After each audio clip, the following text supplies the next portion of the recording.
All right, you ready? Yeah, don't say anything.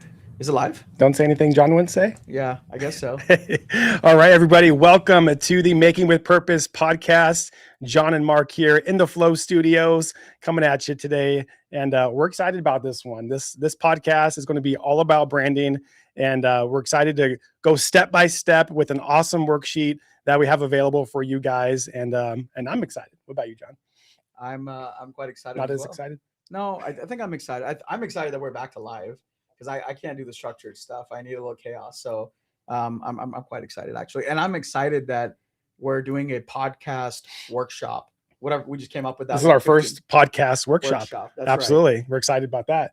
And so, for those of you that haven't heard about the podcast workshop, it's going to be an awesome worksheet that you guys have access to. And to get the worksheet, it's completely free. We're dropping completely free knowledge to you guys. And you can get this worksheet by simply DM us the word branding to the MakerFlow Instagram or the MakerFlow Facebook page. Just go on there, message us the word branding, and just message that word only. Don't put anything else in there, and put BRANDING. And we're going to give you this worksheet to download for free. And this is what we're going to be working on today. So, what I recommend is print this out, save it on your computer, and you can simply rewatch this podcast and go through it at your own pace, step by step. And you can refer to this time to time, once, twice a year, and keep pivoting and looking at your branding. Yeah, absolutely. And keep in mind, you can reprint these. So I was actually talking to Mark. The reason I love this worksheet is because we feel like there's so many podcasts out there. And I was just talking to Moose about it. He watches a lot of Ben Mala, and I'm Yeah. like, how many properties have you bought in the last 5 years?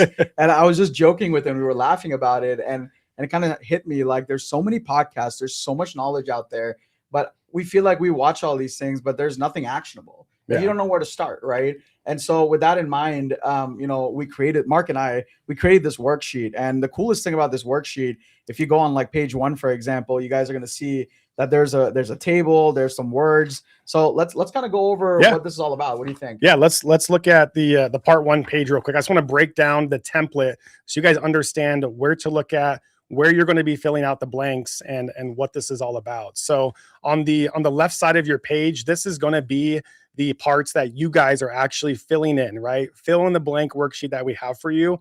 On the right side of the page, this is the MakerFlow examples that come right out of John and I's mouths ourselves. This is the exactly what we are doing, the struggles we've had, examples from us at MakerFlow.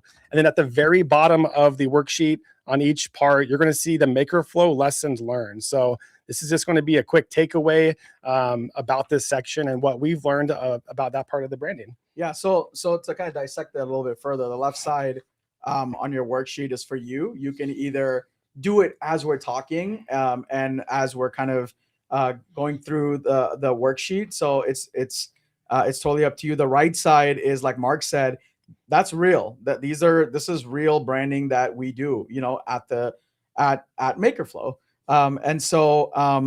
And then the bottom part, let me reiterate that one a little bit. So the bottom part is actually very important because I feel like when it comes to branding, you might be talking to other folks. Folks might be talking to their friends, and they might say like, "What's a brand voice?" That's not important. Yeah. What's the point of colors? Like, I can have 14 colors in my branding. I can do whatever I want, right? And you might think like there's a lot of freedom in there, but there's a reason why branding is there. There's a reason why there's structure.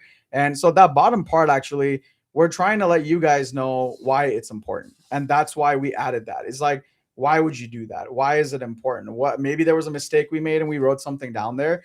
And guys, this is the first time we're doing this. So what I really want is for us to do this worksheet. What I really want, well, what we really want, let me rephrase that. What we really want is for you guys to fill out the worksheet, whether it's during the live or after the live. What we really want is feedback from you guys if you guys like this format. Okay, that's really important to us because we want to keep doing this if it's helpful. But lastly, what I really want is how many people use this worksheet and went and actioned things and made changes to their business. Because Mark and I, we want to really, one of the things in here is that Mark and I's goal in running MakerFlow is to have and to help over 10,000 businesses succeed. Yeah. Right. And the only we're not going to do that overnight, right? It takes time.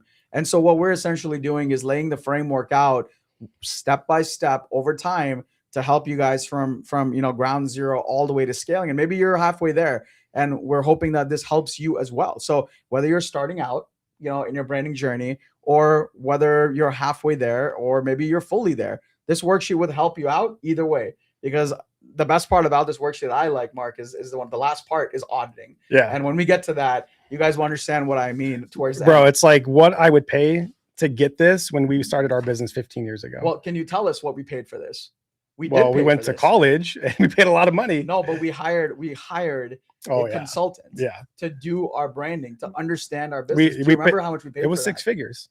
It was, and it wasn't low six figures. Yeah. I still remember that bill. Yeah. We paid $180,000. $180,000.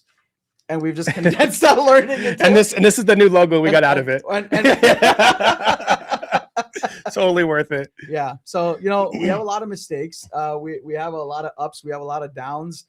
And, we just don't want you to spend $180,000, for all. Was it worth it though? I think so.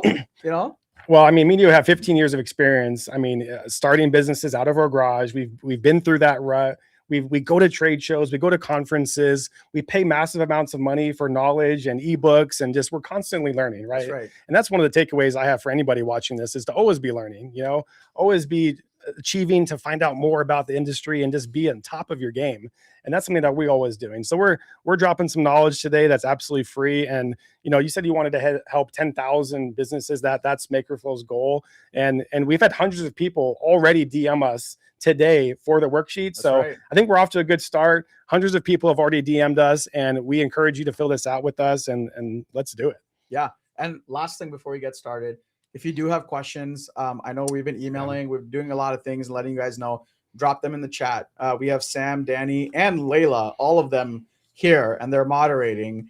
We're going to do the best to get 2 questions, but please do not feel offended if we don't get to all of them, because there are 7 parts. And, we want to make sure that we're not like Mark and I would love to be here for 8 hours, but I'm pretty sure Sam's going to get up and leave by 6. So in about 2 hours. So we want to make sure that we are cognizant of that. And people on the East Coast, it's 7 p.m. We don't want to take too long. Yeah. So we're going to do the best we can to answer questions. If there are any further questions, feel free to shoot them over to sales@makerflow.com, and we'll do the best to get back to you on it. We don't want you to feel like we left you hanging, but the worksheet is pretty kind of directed. So we should be able to get through the worksheet yourself. Yeah. If you're, and just rewatching this live later as well, which will be available on YouTube, on the MakerFlow channel, and on the John and Mark Making with Purpose channel. And you can watch it and follow there too. So yeah, feel free to drop your burning questions into the chat. Like John said, Sam is going to be grabbing a few questions throughout the live. If you're watching the replay, just feel free to comment on the post that you saw, and we'll be happy to answer those questions in the comment section as well. So one more thing. If you're watching the live, I have no idea how many people are watching, but if you're watching the live, I will tell you that this is going to be a pretty heavy live, meaning that we're gonna be honest. We're going to tell you the truth. We're going to be dropping dollars. We're going to be dropping, our problems, our issues. If you feel there's anyone this live can help right now, please share the live. I don't even care if you just DM your best friend, but just share the live, because this and branding has helped us get out of a rut that we went into a year ago, and it changed the course of MakerFlow. So this has been integral. MakerFlow's pivoting and branding has been integral. So, take the time, to send it to somebody. And I don't care if you have 1 follower or 1 billion followers, but just send it to somebody that you feel like could help. So with further ado, let's get started. Let's do it. Let's help everyone build a brand that people will actually remember, and let's dive into it. Let's go. I mean, most people, when they hear about branding, what do they think about? Logos, colors, and fonts, which we're going to get into it. But what else does that mean? Well, that's kind of the front end, right? That's like you putting on a cute dress, and that's kind of what you see, that's right? Going to the clothing store. Right. But there's so much more to it. There's voice, your brand voice, your brand values. Yeah. There's just so much more to it, which we're going to get into sort of these parts of it. But I think one of the big ones is obviously, which is our part one, which Yeah. is your purpose. Yeah. And I think your purpose, just like anything else in your business, it plays a massive part in building your brand. Because if you don't have a purpose, your brand is almost flying to nowhere or driving to nowhere. Yeah. Right. If there's no purpose, you have no idea what your brand is about, why you're running the business, what are you doing? So yeah. So Marc, as far as MakerFlow goes, like we did this worksheet together. Yeah. Right. So let's talk about the first question we have. So why did we get into business? Well, I think the quick answer that everyone's going to answer is, well, to make money. Yes. Well, yes, but that cannot be your answer on the worksheet. We all better be here to make money, right? That is a default answer. Correct. Like, we should have put that up. Yeah, you cannot put make money. Yeah. Like, that's default. Yeah, you're cheating on that. Like, we are looking for you to dive deeper into your soul and really answer the question, like, why did I get into this? What was that little tick in my tummy that was like, let's go? Yeah. This is exciting. Something excites you to start a business. Yeah. We want you guys to go back and think about that. And when we started MakerFlow, it was that light bulb moment that was like, oh my God, people are struggling to find quality products, innovative products that are not easily accessible. And that was the biggest problem we were trying to solve. Yeah. And that was like the light bulb moment of why we started MakerFlow. And we wanted to help businesses get their hands on those products. Yeah. Right. Yeah. Yeah. I mean, that's the short of it. And yeah. But there's a little bit of backstory, because one thing I think when something like this happens and someone new that's watching, or maybe even someone that's been running their business for a while, I feel like they might just look at this and be like, wow, they just got the answer. How did that happen? But time out, because that answer comes from multiple failures, right? We had our first business, Backup Souls. Yeah. We had no purpose. We had no business being in that business, right? We were literally selling women's shoes, and we were trying to sell them to women who weren't buying them because it was a male. I mean, it was a royal mess, right? And there was absolutely no purpose except we wanted to start a business to make money. Yeah. That's right. We just wanted to make money. We just wanted to make money. We were 21 at the time. Yeah. Right. And we were just like, we want to make money. And that was our purpose. We're like, women spend money on shoes. I think we can make money with this. Yeah. And we were doing random things. We were doing whatever we could to kind of make a buck. We had no idea what we should have priced. That was a big issue. Yeah. We had no idea where to sell. We were like, oh, if you give me an opportunity to come here, we'll sell here. One day we were in a club. One day we were at a bridal shop. One day we were just randomly everywhere. Strips, Las Vegas strips. And exactly. On the strips, that one. Right. Yeah. So I think, one thing to know is if you're just starting out, and if you don't know, it's okay. Right. But the main thing is to go a certain direction, to get experience, to make mistakes, and to really truly learn what your purpose is. That way you can have that direction. And yes, when we started MakerFlow, Marc and I had a very clear idea that, our purpose was to have unique blanks that folks could easily use, that were efficient to use, right? Yeah. And that were profitable at the end of the day, and that could help somebody scale their business. Mm-hmm. And that's kind of like our purpose. And till today, that's still our purpose. That's why we try to drive as much value as possible. Yeah. Right. So if you're answering that, just to give you a little feedback, if you're not sure what your purpose is, write 4 or 5 purposes down for now, right? If you don't know, it's okay, guys. Do not get stressed. If you're an anxious person, don't get stressed. That's why we have so many lines. Just write something, put something on the paper. It might click later, right? But we want you to put pen to paper. That's the idea today. A lot of times your purpose is solving a major pain point that you've been through yourself, and I think that's how we evolved into MakerFlow. Is we ourselves, we were looking for different blanks out there in the industry, and so that was why we started it. And so let's think about what problem were you trying to solve when you started your business? That's really where you can kind of pull that reason out of, is pinpointing that.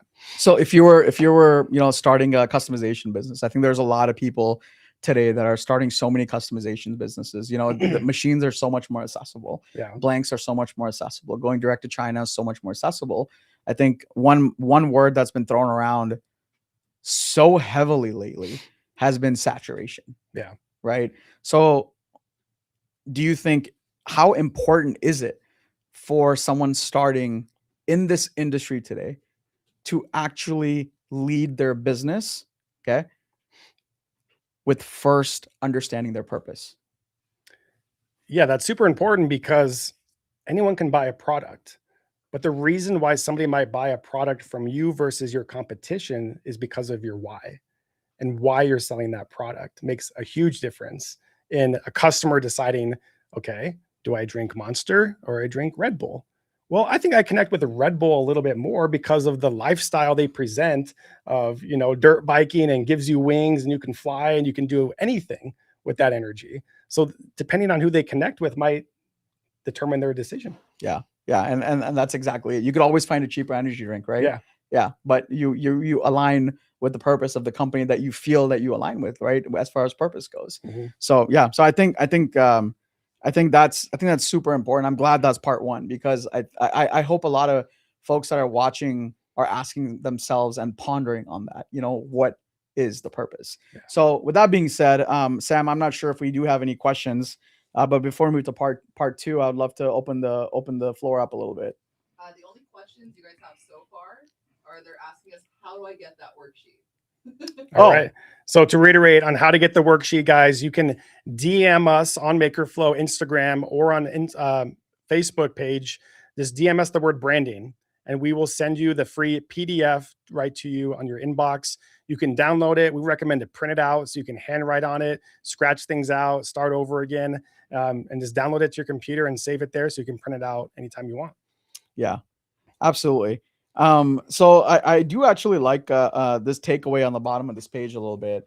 I see a lot of makers making this mistake. When they're naming their businesses, they actually there's the thing about attacking a niche, but using that and over niching your business name is a bit of a problem, right? Yeah. And that's kind of what we found out when we were originally named MakerFlow Crafts. You're right. Right.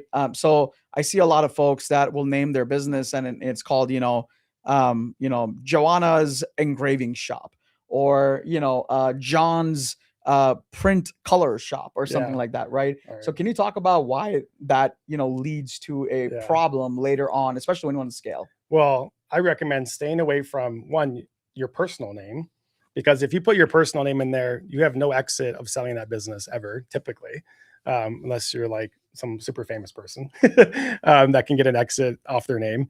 Don't put like your location in there, because what if you move? What if you want to move somewhere else in the world and now you're Phoenix engraving? Like, yeah, it might be great for SEO when you're in Phoenix, but then you move to Florida and you're like, ah, crap, you're never gonna show up. I gotta change my whole business name. And then just, I wouldn't necessarily, don't put your exact customization method in your name. Don't try to stay away from putting engraving or UV printing in your name, because that really pigeonholes you to only doing that. And that's only what people will know you for. Well, then how do you expand into other things and other services? And they're like, it's just John's Engraving Phoenix, and it's like, you're stuck with that. Yeah. So don't pigeonhole yourself into those three traps that I like to call. Yeah. And it's not even you're stuck with that. If a potential customer or client knows that they want, like, let's say if they know I want UV printing, and you do it and your business name is engraving, they might just look at that like, oh, they only do engraving. So you're and then you do offer UV printing. Exactly. Like, do they really know how to do UV printing? Or like, they just don't know. They're probably like half-assed it because their name it's not in their name, Yeah. Yeah.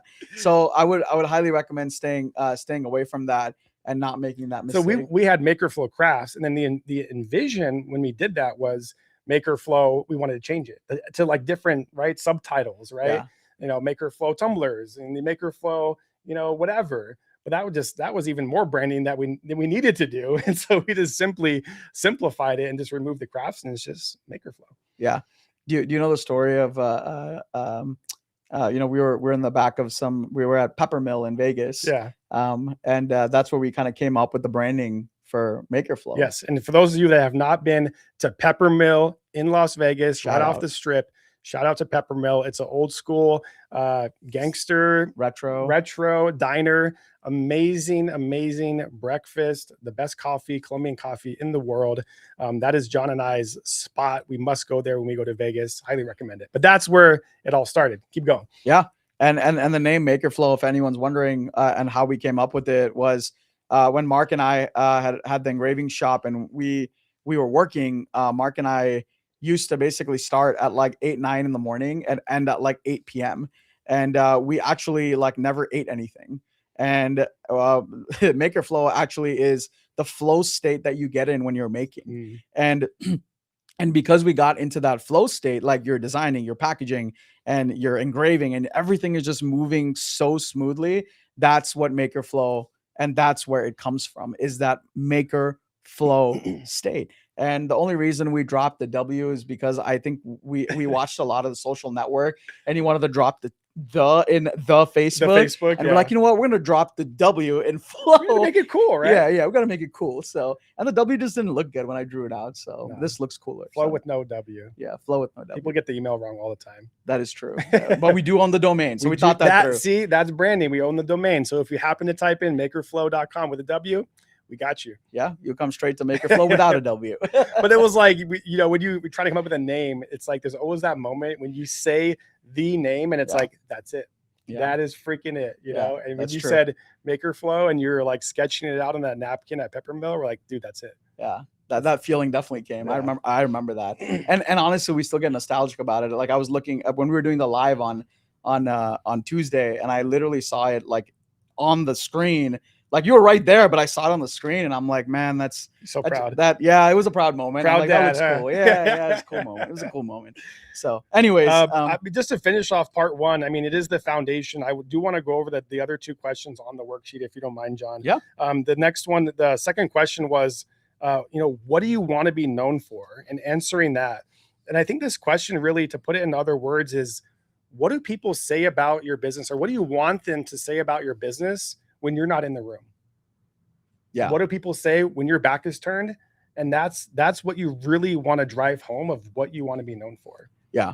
Yeah. That's a great point. And I think we've had a lot of proud moments, you know, you and I have lately.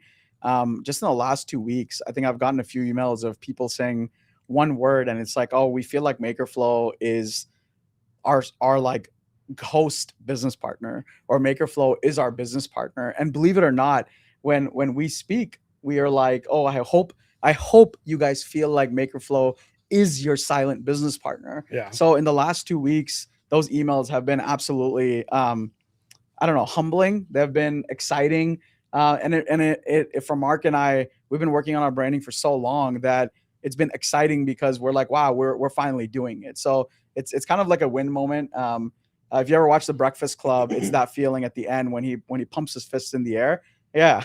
Yes, Sam knows. And it's that feeling like, yes. And so it's exciting. I'm really happy that that's how, you know, a lot of our customers feel behind closed doors or when we're not there. So, yeah. But that's kind of what we're talking about. When you're not there, when you're not watching, when they're thinking about you, what are they thinking about you? Yeah. And again, guys, on the right side of that worksheet, it has the Makerflow example. So you can see exactly what John and I are thinking and what we put down for Makerflow. It's just really to get you to start ideating, like get some thoughts out, and just, it's always helpful, I think, sometimes when you have the answer, but just from somebody else, so you can make it your own. So for us, like you said, it was just to, we want to be known as a trusted growth partner for anyone in the customization business. So yeah. Well, then the next little part we have is a great little actionable exercise for everybody. And it's our little 3-part fill in the blanks. So the 3 parts go, we help blank by providing blank so they can feel blank. John, do you want to talk about what we put for Makerflow? Yeah. I mean, let's just read it out real quick. So we help real makers and customization businesses by providing premium blanks, education, innovation, and community, so they can feel confident building a business they're proud of.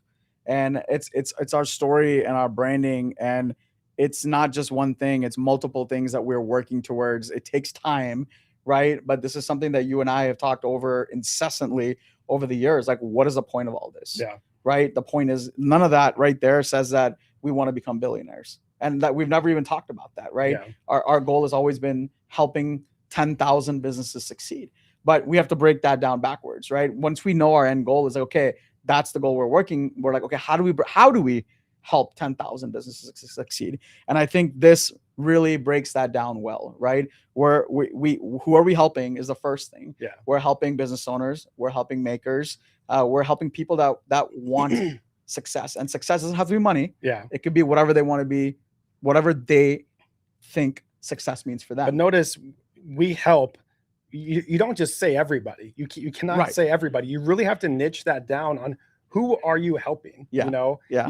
When you go to everybody, you speak to nobody. Yeah. You So know? what you're talking about, and this is a pain point that most engravers and personalizers have, is we can personalize everything. So Yeah. like I remember our initial days when we got the engraver and we were doing all these engravings, and we were like, oh my God, we can go sell everything to a cruise ship. Everything to everybody. And oh my God, and airplanes. We could do so much with airplanes. Like, I mean, yeah, we could literally, light up the whole world with laser engraving, right? Yeah. But we can't, right? So you have to be real. What you should do is, you really need to find your audience. That way you can focus on that audience. That way your branding can service that audience, and your entire business will slowly align to that audience that you're servicing, right? So for you, it might be, we help brokers, or we help sales agents, or we help businesses if you're going into B2B, Yeah. or we help moms, wives, Yeah. whatever it is, Real estate husbands, agents, men, women, pet hospitals. What do you want to niche into? yes, niche it down as much as possible, right? So yeah, so let me just finish this off real quick by what you're providing. So for us, it's premium blanks, education, innovation, and community. As you can see, it's beyond just products. We're providing resources, we're providing all that. For you, it might be by providing quality service, quality personalization, quality products, timeliness, things like that. What are you providing? It's beyond an engraved product. So you just want to make sure that you think beyond the product, you think beyond the dollar, right? And that's where all this comes in. And the feelings, so for us, it's so they can feel confident building businesses they're proud of. For us, what that means is when you're on MakerFlow and when you're shopping, you add things to cart, right?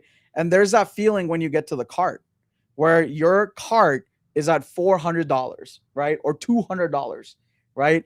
And you're about to click add to cart. The feeling we want you to feel is, hell yeah, this is going to turn into $2,500 because we're buying these blanks. We know they're premium. They come with packaging. We have the resources. We have the settings. We have everything to be successful with MakerFlow, right? That's the feeling we want you to have at checkout. I don't want you to have a feeling like, oh man, here's $400. Like, we're probably not going to sell any of this. This is going to go to a loss. And that's where branding really comes into, because we're trying to make sure through podcasts, through worksheets, through resources, through all these things to give you the pillars to feel confident, right? Exactly. Now, I do have one quick hack. And the one hack is that last part right there, the 3 sentences. If I were you, I would type those out, right? And I would print it really big on a 11 by 8.5, 8.5 by 11, but horizontal, and slap it in your shop as a reminder to yourself that this is your purpose.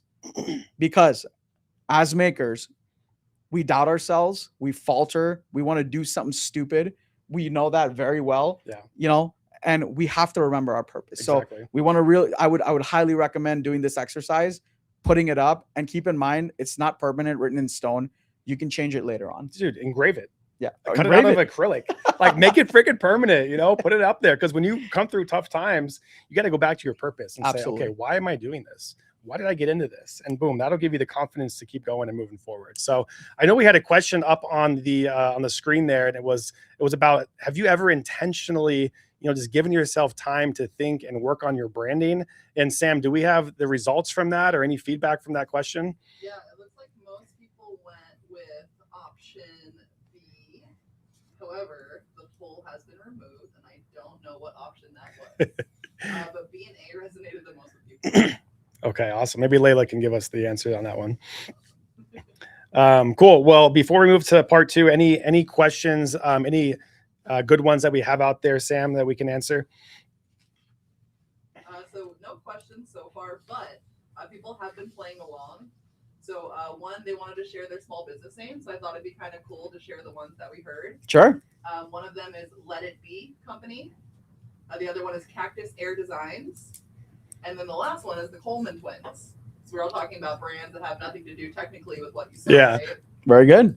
And then we also asked them for like what words they want their brand to be associated with. We heard premium, luxury, quality, unique, fair, passionate, and detailed. Well, yeah, I think whoever wrote that, or everyone that wrote that, you took that right out of our mouths, because that's what we go for. So I'm really glad that alignment is there, yeah. So that's amazing. So as you guys can see, MakerFlow, we try to brand and align ourselves, and if that's what you guys are saying, we're aligning with that, and that's where branding comes in, is when we're all aligning and succeeding together. So is that it? Is that's the whole podcast? You're done. Are we done? Perfect. We didn't need 6 other parts. This foundation, man. All right, let's Find go your to purpose. let's go to part 2. Let's keep Hey, going. This is the Making with Purpose podcast. That is true. So it's all purposeful. That is true. That is true. Part 2, guys, flip the page. And this one is talking about the ideal customer. So we've got our purpose. And then, like we kind of talked about, is really finding your niche and who you're going after. Who are you serving? What problems are you solving for who? And finding your ideal customer. Because like you said, when you have an engraving machine or a UV printer, or you're doing sublimation, you can really service just about anybody. But you go too wide, you end up serving nobody. So really find your niche, and let's talk about the ideal customer that you're looking for. And again, on the left-hand side, guys, you can jot your notes down and describe your ideal customer. This can be as basic as like the age group you're going after, the types of interests these people have. Like maybe you want to target moms who love dogs because they love their dogs more than their kids, like maybe you want to go that niche down, and like I want to service moms who love their dogs, and what goals do those people have that you're servicing, and what pain points do they have, and what problems do they have? What do they value in life? And really start defining these things. So John, do you want to kind of talk about the other side of the worksheet and the MakerFlow example? Yeah. So let me talk about what initially happened and then why this is important, right? So when we were MakerFlow Crafts, this is coming from part 1, right at the bottom. When we were MakerFlow Crafts, we started as a company that was providing craft products, right? And for the longest time, we thought we knew what that meant. We thought when we said MakerFlow Crafts, it was a maker. In our mind, when we came up with it, we're like, oh, it's a maker. But then it's split off. A crafter and a maker ended up being 2 different things. And honestly, we came face to face with that. Like, I don't know what it was. I don't know if it was Kate and she planted these people, but literally in a week's time, we took multiple phone calls that basically led us to like, hey, I thought you were like a craft company. You just had like cheap craft stuff. Yeah. And like, in a matter of week, they said that word cheap. That hurt. Yeah, that did hurt. Because we're passionate, we're ambitious, we're making premium products. And basically it turned out that, with MakerFlow Crafts, what we were trying to do is we were trying to cater to businesses, and we were trying to sort of kind of cater to, or at least our brand did, cater to people that just wanted to do crafts, which means like you're doing one-off crafts. And it turned out that it wasn't that. MakerFlow was always focused on, we always wanted to cater our blanks, because that's where we came from, was for folks that had a small business, that wanted to scale, that wanted to personalize, that wanted to do B2B business. Yeah. And that's really like where we came from. But that's where we started, where we came from. But you know what sidetracked us was COVID. It did. That's what sidetracked us. That's a little light bulb moment for me, because everyone was stuck at home, and here we are, like just supporting craft supplies to them to stay busy at home. Yeah. And we got totally sidetracked from what our purpose really was to service businesses. Yeah. And we had to revert back and go back to our purpose. Yeah. We basically, what I like to say is, like, instead of us running our company, the market was running us. Yeah. Right. And when the market left, when everyone went back to work, there was no company. Yeah. Yeah. That hurt. Right. Yeah. And that hurt. So we learned that lesson early on, is like, no, we have to be in control of what we're doing. Right. And this is where branding really comes into play. And that's a major reason why we took crafts away, was because we can't cater to everybody. Right. But we decided, instead of catering to crafters, we were going to cater to where we started, which was makers and small businesses that wanted and want to, even today, scale their business through premium unique blanks and not the saturated stuff. Right. Yeah. And that's really, like, we know that that's the market we're going for. So why does that help? Because, believe it or not, in the last 2 weeks, Mark and I have been on with attorneys, and we have applied for over 6 patents. Oh yeah. On 6 unique patents that are going to change the game. And if you were watching us on Instagram, we just bought a super expensive URL, which we would have never done before, for something that is like the industry has never seen before, right? Yeah. And that's a whole new different thing. And the only reason all that happens is because we focused on one thing, which is who our ideal customer is. Because all these things we're doing, a crafter would probably not care about. Yeah. right? And we would falter. So this is why this ideal customer is so important. So I mean, that's kind of why, you know, that's what our story is. And obviously we cater that customer in multiple different you know, you want to call it crafts, you can, but multiple methods of customization, you know, UV printing, sublimation, Yeah. laser engraving, you know, and we're DTF, DTF. exactly. Yeah. And so we're doing our best to cater in all those industries, but we know the ideal customer, which is again a small business that wants to scale their business, or even a scaled business that wants to scale further or get more unique products of Maker Flow's quality, Yeah. And get away from the saturated market. Yeah. Yeah. My takeaway from this section is really there's so many people out there, right? And the goal isn't to attract everybody to your business. It's really to attract the right people to your business. There's Yeah. enough people in the world who will align with your values as a business and will appreciate what you put into what you make and will align with the prices you make. So don't try to attract everybody, just try to attract the right people. Yeah. So, you know, let me flip this, because Yeah. I think I just read a comment. So I want to reiterate this again. If you don't know, then you should be writing. Yeah.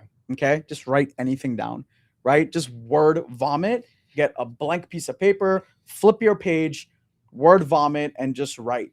But here's another way of thinking about it. If you don't know who your ideal customer is, if you're unsure of what your purpose is, start networking, start meeting people, in different industries, right? If you're a cheer mom, right? If you're a Boy Scout dad, right? Align yourself in groups that you enjoy, right? And try to find a purpose that way, or try to find an industry that way, try to find a niche that way, and try to train yourself or try to give yourself an opportunity to walk into something different. You don't have to do it all by yourself at home.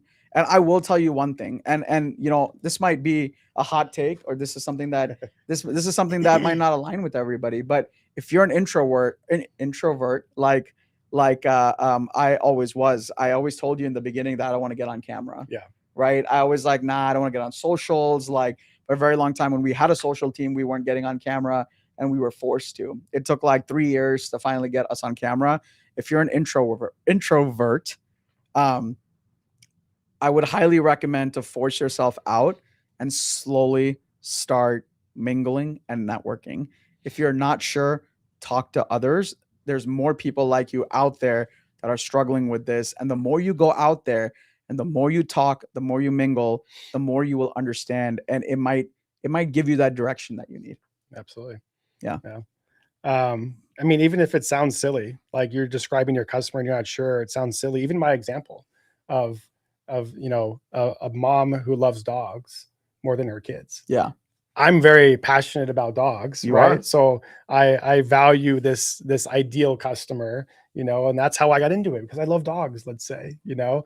And so if I'm trying to define my ideal customer, well, the age, well, it's got to be a mom, right? So we're thinking 25 to whatever, 50 is my age. The interest, loves dogs, Yeah. is the interest. The goals is the goal of someone like that is they want to show off their dogs more than their kids, you know? Yeah. And maybe there's a mix of both, kids and dogs showing off. So that's their goal, is to just, they're proud of what they have, right? And so really finding what problems they have in life and what they value, and try to get a product that solves that problem. Yeah. Yeah. And to build on that, like, now that you know what your passion is, now you know who your ideal customer is, we can start building that up more. If you tell me that, the first thing I would do is target mobile groomers, because they're going to charge a premium. Yeah. I would target hotels and day spas for pets, Pet because friendly. Yeah. because you know, that's the customer that can afford it. Yeah. So all of a sudden, because you came up with even a tiny bit purpose that you thought that it's not big A enough, very niche one. yeah. And look, we just found out like 3 or 4 things that we can target. Yeah. You know, as a business, you don't have to target the dog mom on a cruise. You don't have to target the dog mom doing paddle boating out in Hawaii. Yeah. No, there's enough business locally. It's just understanding what you love. It's understanding what gives you purpose, what gives you fulfillment, and what will help you reach your goal of being successful. It will slowly come to you, right? And I think that's the important part about knowing your purpose and then identifying your customer. So as you guys can see, this is all step by step, and it'll all start connecting. Yeah. The next question on the worksheet, guys, is what problems are your customers trying to solve? So when we look at the examples of, we mentioned, real estate agents or brokers, what problem are they really trying to solve? Well, one, their time is valuable, Yeah. right? So that time is a problem of theirs that you can help solve, Yeah. right? And of course, in that kind of industry, they want to be unique. They want to stand out. They have to network person to person. So they want items that are unique. Yeah. And so you're trying to save them time, provide them unique products. Maybe you hand deliver things. Maybe your production speed is so fast they can tell you last minute. And that's part of the problems you're trying to solve. For us at MakerFlow, it was just, our customers really struggled with the confidence in starting businesses and selling the products, and how do they sell them? How much do they sell them for? And who do they sell them to? Well, that's the problem that we found out our customers needed help solving. And so now we've building tools around that to help them solve those problems. So think in that kind of mindset. Absolutely. Like providing laser settings. Yeah. Like providing MSRP pricing on our PDP pages. Yep.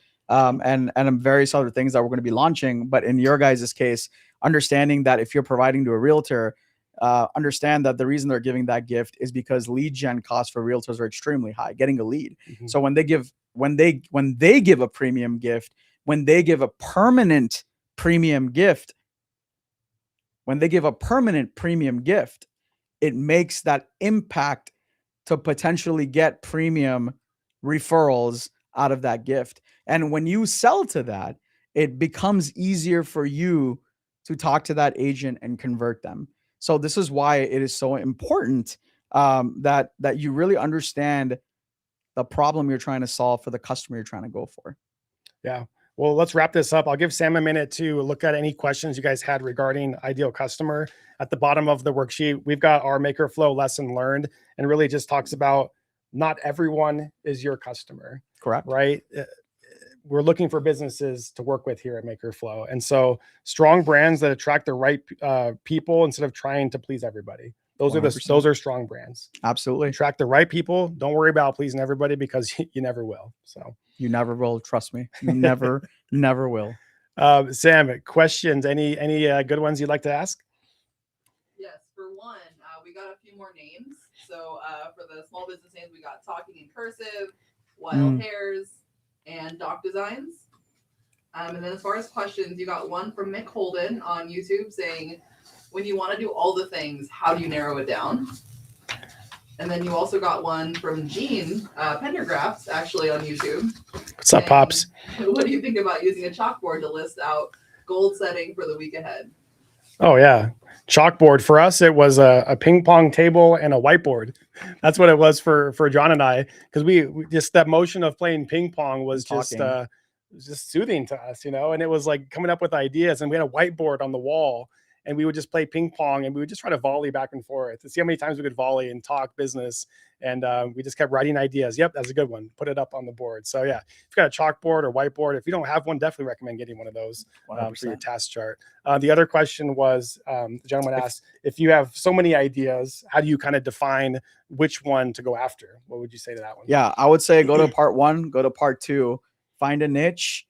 Understand who you're servicing. It doesn't have to be like one ideal customer. Maybe if you're so scattered, write down 2 or 3, but you have to write things down. You can't, like, our problem is we keep it in our brain. That's why it seems like you're all over the place, because you allow yourself to go all over the place. This is why I'm saying you got to put pen to paper. It's super important. Go through part 1, go through part 2, go through part 3, and cancel out things that you're like, okay, you know what? I'm just in over my head.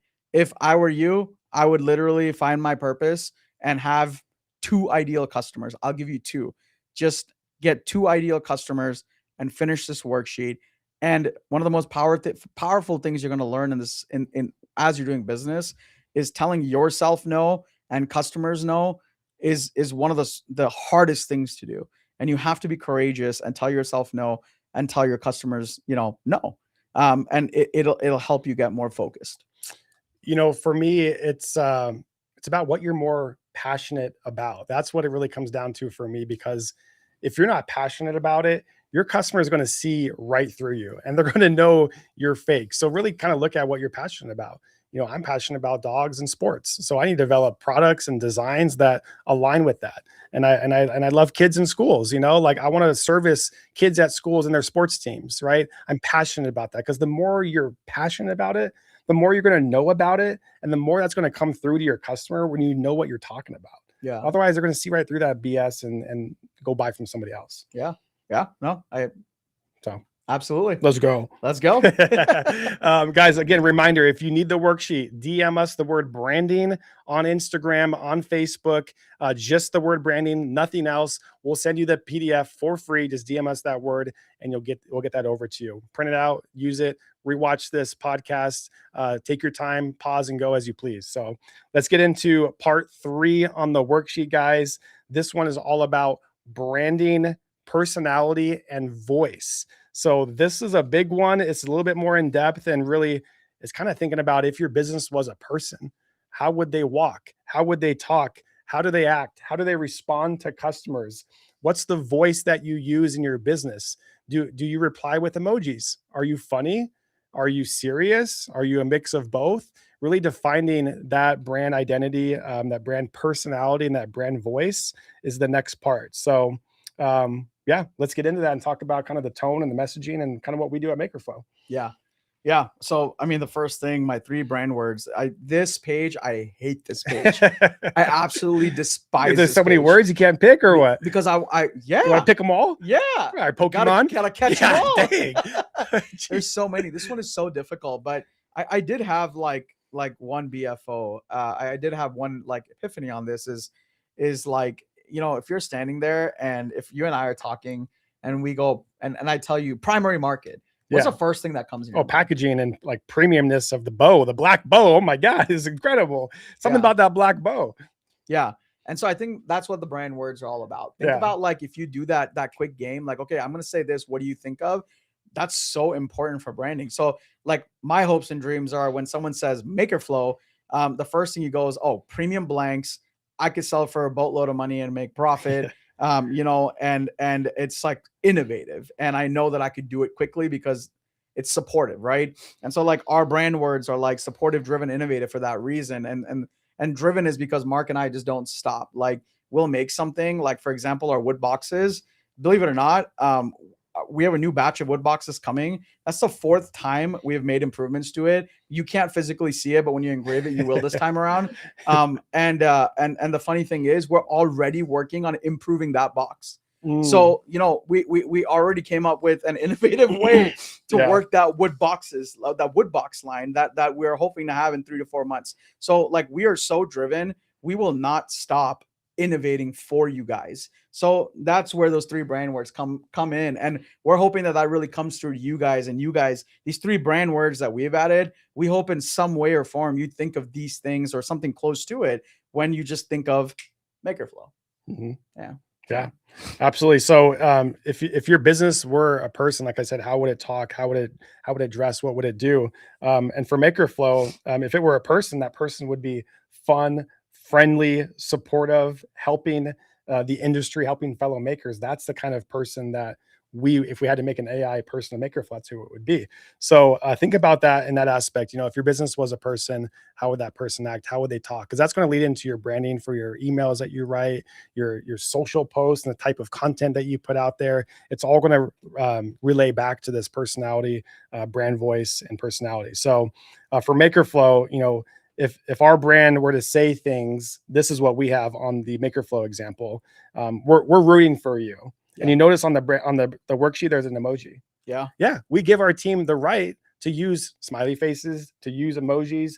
That's just part of our branding. Like, it's fun and we're rooting for you. Like, it's a fun, friendly comment. That's something that MakerFlow would say. The next example we have is, this blank will make your life way easier, right? That's being helpful and friendly. Because we're like supporting them, like, go for it. This is going to make your life easier. And then the next example we have is, we hear you and totally understand, but let me help you get back on track ASAP, right? That's super helpful, super supportive. And so just think of terms that your brand would say, and also the opposite. What would your brand not say? And so for us, it's like, we try to never say no, especially to a customer, saying no. And if you have to say no, think of what else you could offer, like, yeah, I might not be able to do that, but I can do this, right? And so these are types of tricks and tips that you can use to really identify your brand voice. Yeah. It's a different way of saying no. Yeah, It's exactly. still offering a solution, but not giving you exactly what you want, especially if we know that there's a better way to sort of do it. Mhm. Yeah. I think brand personality and voice is something that most business, when you start, you don't really think of. But like in our case, another big one is trade shows. Mhm. We're always wearing the glitter jackets, Sure. right? When we're even at the trade shows and it's super hot, we let our team know, okay, you can remove it for a little bit, but then you need to wear it. And the funniest thing is, now that we've been doing trade shows for such a long time, when we're not wearing it, people come up to us and, why aren't you wearing the glitter jackets? Mhm. It's almost like we took the fun away, you know? Yeah. Yeah. So, but you know, I've really enjoyed this part of the business over time, because, you know, I didn't want to get on camera and stuff because we're so used to this corporate thing that you have to be rigid, and, you know, you have to have a PR team to tell you what to do and how to be. And, you know, we take a totally different approach, right? We're just like, just have fun with it. Right. Yeah. And that's kind of what MakerFlow is all about. We're driven, we're ambitious, we're go-getters. You know, we want to grow everyone's business. We want to scale, and we want to, MakerFlow wants to do that with you, but we want to also have fun, because what's the point of, you know, working, you know, 36 hours a day and going home and feeling no satisfaction. Right. So definitely don't want to turn into that corporate monster, but at the same time, we all do need to scale, you know, to be successful in whatever we need to be. And I definitely do feel that, you know, the second question, if my business were a person, it would be, we definitely do feel that, you know, personifying your business, adding that your personality to your business is an important thing. And I think another way it comes through is, Marc, you and I, you know, we're goofy. Well, I am, you know, quite a bit. And, you know, when you have a team, when you start having a team where you work with, you know, let's say you're just working with your husband, right? If it makes it so much easier when you can write down the personality and put your personality as a person into your business, because then your team will personify it the same way, and that branding will go out the same way, right? We're not being fake. And so if that branding really comes through as fun, innovative, and our team sees Marc and I on the daily, and we're not just doing this on the podcast, we're not doing this on social media, we're like that 24/7, you know, that branding really comes through and really helps us build our business. It helps us build MakerFlow's personality, and then, you know, writing emails, you know, doing the website. We always add fun elements to it. We always add elements to help, and we always have elements to grow. So the voice and personality are going to relate back to the other two topics, right? Of your ideal customer. Your voice and your personality are going to talk to your ideal customer. It's going to speak to them on how they want to be spoken to. And then that's all going to relay back to your purpose. Absolutely. It's all going to wrap together into one perfect package. Absolutely. So, yeah. But let's talk about, you know, kind of our learning point and kind of where we got sidetracked with our voice of our company, our personality, like where we were taking things. And you guys can see this at the bottom of the worksheet. And the biggest, you know, MakerFlow lesson we learned was, don't let competitors define your personality. This was a huge mistake that we had made over the last few years, and really got us sidetracked, because we were just out there watching competition, listening to competition, seeing what they were doing, sometimes copying them, like, oh, that looks good, you know, and just really fell in that pit hole of copying customers. And it just totally got away from the personality that we wanted. And so that's the biggest lesson we learned. You want to dive a little bit into what really happened? Well, it's a very depressing story. It's actually quite depressing. And here's why that's so important, is because, you know, there was a time post COVID that everyone went back to work. You know, we didn't know who we were servicing. We didn't really have an identity. And the next thing that we could catch was, you know, the blanks on Amazon, they're so cheap. Temu came into the market. You know, everyone dropped their prices, and Marc and I were like, we don't have a choice. We have to drop our prices to compete. Well, it didn't make any sense, because our identity is having fun, wanting to be innovative, having our benefits. I don't know if you guys know, but, you know, at MakerFlow, you know, we do free lunches here for everyone. We have, since we were at the house. We have healthcare. We do free gym membership. We have I don't know, a 401k matching. We do so many benefits, right? And it's such a terrible feeling when you start a business to do all these things, and then you start acting like a business that can't do any of these things or doesn't do any of these things, and you turn into somebody you hate. You know, waking up in the morning and going, oh my God, I might have to pull this back. Like Marc and I are excited to have free lunches, and to wake up in the morning, the dread we feel that we'll have to pull that back. It's a terrible feeling. It's a feeling of failure for us because we let our team down or let ourselves down. So as you guys can see, as you grow as a business and as you're growing, these things are important. This is something we're very emotional and passionate about, right? And so hopefully that shows through. But anyways, what ended up happening was our identity, instead of being who we wanted to be, we started being a Temu. We started being, you know, an Amazon business that was just pricing to the bottom. We lost profitability, and believe it or not, you know, Marc and I last year, we lost $2 million in our business. That's the cost of not knowing who you're servicing, what your purpose is, not having an identity, not having a personality. And there was a point actually around this time last year that Marc and I were sitting and lounging together, and we were emotional, and the words came out of our mouth that we wanted to close down MakerFlow. So if you're just starting out, these things are very important. These things are extremely important because you want to make sure that you are the person that is driving your business, your branding, and you're personifying yourself in your business to your customers. It's super important because when you lose yourself, it's a terrible, terrible place to be in. And the reason we're talking about branding today is because a year ago, Marc and I, you know, made the conscious decision of intentionally working on our business, intentionally working on our branding, removing crafts, and focusing on business owners that wanted unique, premium, luxury brands that want to sell wholesale, that want to sell one-offs, but with premium blanks, that want to scale their business, that want to grow their business, and they want to succeed in their own way, right? It doesn't mean that the goal is not all 10,000 businesses want to make $1 billion. Your success could mean something different, and we want to be a part of that. So just hard truth, but that's kind of how that went. Yeah, and some of those decisions are not easy, you know, to remove, even to remove the crafts off the logo. Like that decision, that was not easy. It's like when you dread it because you got to go update all your logos everywhere, and it's a pain in the butt.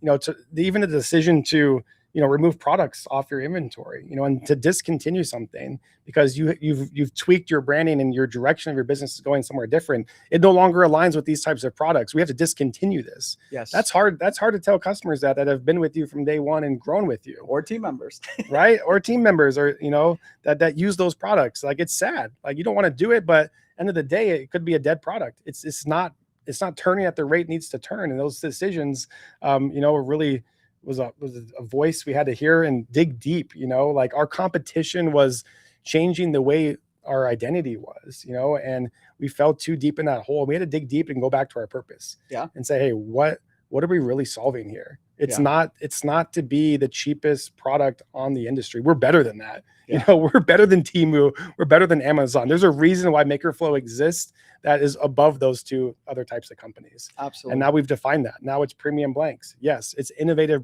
blanks. John mentioned earlier, we've got 6 patents that we're applying for, you know, with our attorneys this month. Like we're really gung-ho about that, and we're serious about our business. And I think that's why we're so passionate about building this worksheet. Yeah, it's because like over the last couple of years, like, man, this is us. Like we went through this like many times and had to rebuild our business. Absolutely. And it's not until we had to introspect and really, you know, get real and that yeah. So anyways, I want to move on to the next section. Yeah. Because we could talk about this forever, but there's a lot of learnings in that. Yeah. So before we move on from part 3, Sam, is there any questions that the audience would like to ask? So no real questions, but a lot of comments coming in. So a few of the top ones. One's from Sherry saying the energy comes through in your lives. Congratulations. I love them. I crave them. That energy is so motivating and reassuring. Thank you. Appreciate that, Sherry. And then Sumita said that we intentionally show our behind the scenes and occasionally show personal tidbits like our family so that they know that their dollars are supporting our family and small business. Absolutely. And then Sheila said, I'm so glad that you guys have pushed through. I can't imagine my small business without MakerFlow. Oh, thank you. Let's go. Awesome. Well, I appreciate the kind comments. I hope you guys are filling out the worksheet. I'd love for you guys to comment if the worksheet is helpful, or if you guys are filling it out, or if you guys see any issues, feel free to write them down in the chat, so Sam can save them and we can make improvements. We're hoping to do a lot more of these. So, but yeah, let's keep going. Let's move on to number 4. Page 4, part 4, the visual identity for building your business. And I think this is where most businesses start thinking about branding, right? It's, what are my colors going to be? What is my logo? What is my business name? But guys, just pause on that. We have it as part 4 in the worksheet. There's so many other things you need to define for your business that'll make these decisions way more easier when it comes to the actual visual identity of the logo, the colors, and all that stuff, and the fonts you're going to use. So that's what this part is about. And please don't try to do it first. Go through parts 1, 2, and 3 first before you get to this one. But this one's pretty straightforward. It is about the visual identity and really talking about, like I said, brand colors, your logo, the font type that you use. But I want to dive a little bit deeper than that, because I think it's about consistency too. So yeah, John, what do you have to say about the identity? Yeah, I mean, visual identity is huge. Visual identity, it works out in a huge way, because you could be walking through a grocery store, or you could be walking through anywhere. Yeah. And if you can have visual indicators that basically trigger a customer, like, oh, this person, and if you could live rent free in someone's head, that's insane. Yeah. Right. And this is why, like you said, consistency in your branding is so extremely important. If you do markets and if you do trade shows, I'm sure that there's like 2 or 3 people that do those booths that you remember, and you remember for a reason. Like, oh my God, I went to that booth and it was all teal. It was ridiculously teal. Yeah. It was like more teal than Tiffany's teal, and that in a way is branding and visual identity.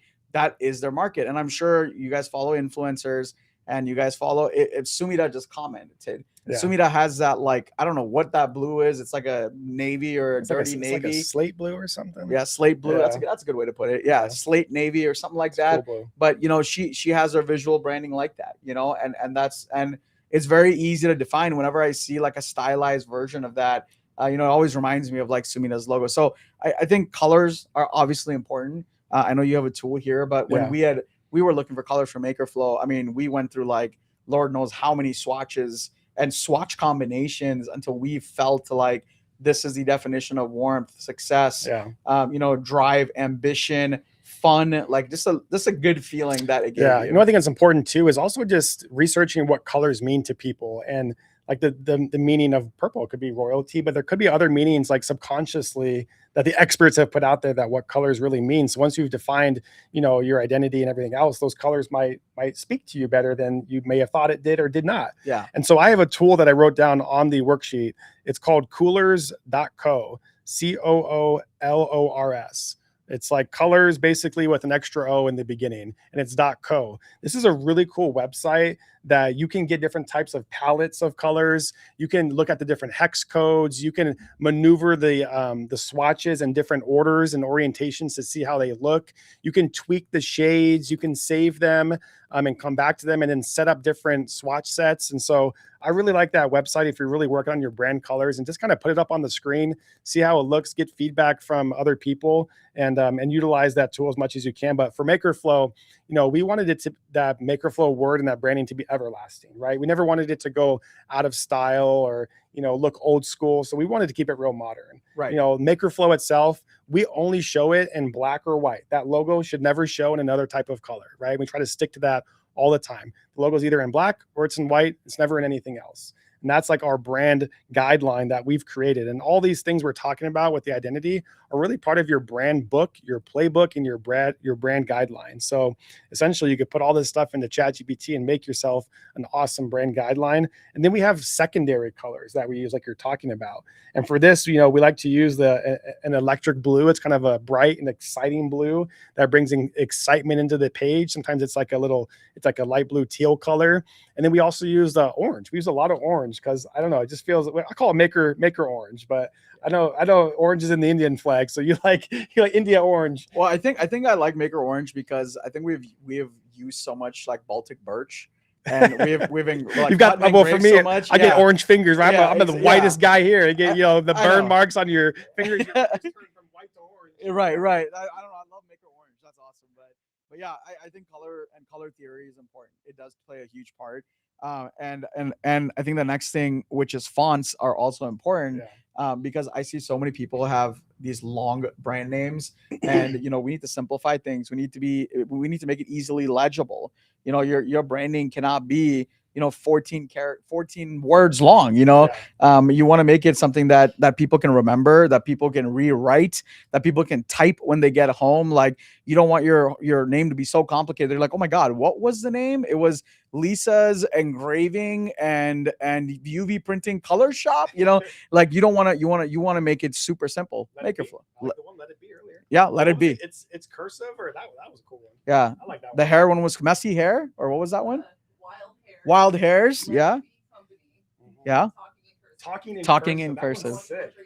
Yeah. Talking Well, in cursive. but how much did we remember, right? And that's it takes 3 times at least to remember, right? The third time, like, watch, Mark will remember talking with cursive. So these are great I names. just So imagine like dope products with like handwritten engravings or handwritten, products you've put your handwriting on. That's awesome. yeah.